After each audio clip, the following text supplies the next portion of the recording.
रायबा, आम्ही तुमच्या कमरेला तलवार बांधली.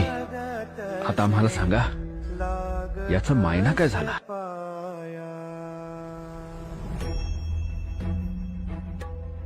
आम्ही सुभेदार झालो.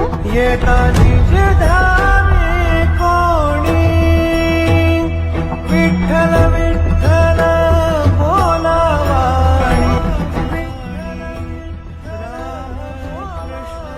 आम्ही स्वतःच्या हातांनी ही रत्नजडीत तलवार तुमच्या कमरेला बांधली. आता आम्हाला सांगा, याचा मायना काय झाला? काय की बुवा, अहो, म्हणजे तुम्ही आता सरदार राहिला नाही, आजपासून तुम्ही सुभेदार झाला. सुभेदार तान्हाजीराव मालुसरे. आधी लगीन ओंढाण्याचं मंदिर आहे माझं. विठ्ठल